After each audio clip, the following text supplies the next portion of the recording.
In her address, Dausab, however, reiterated that community courts and traditional authorities have no jurisdiction to hear serious cases such as murder, rape and treason. The wiping of tears really has to do with facilitation of the welfare of that community, with the facilitation of peace. It's not something that can be forced down people. It's supposed to be an amicable conversation between two communities. And this is what I explained to the community as well.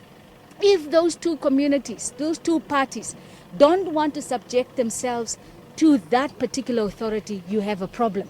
Because then the people will often, more often than not, they will resort to taking the route of civil, criminal and constitutional law. And we cannot stop people from doing that.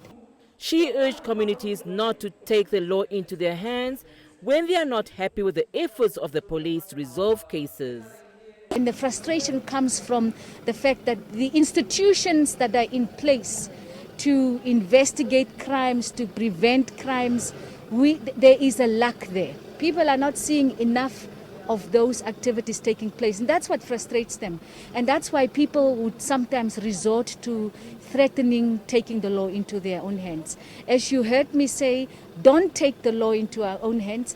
Bring any concerns from the community about crimes that are being committed and people not complying, and or crimes being committed and there isn't an investigation done or people are not being arrested. Bring that to the relevant authorities. In this instance, the Ministry of Home Affairs, Safety and Security and also the Namibian Police. The community claimed 18 people killed in mysterious ways in the village of Kapako in Muke constituency, but no arrests have been made so far in all cases. Or with that articles which it was in the newspaper, it gave the power to the same people who were with the person who lost his life, giving power to them not even to act, that they have to pay that fine. But you have to put in consideration that the family, despite of the questions what happening, the family, they will never recover that person. What we want from our minister is that she sit with those people and tell them to wipe those tears. As she said, she did not say Fumus do not have powers to impose the weeping of tears, fines.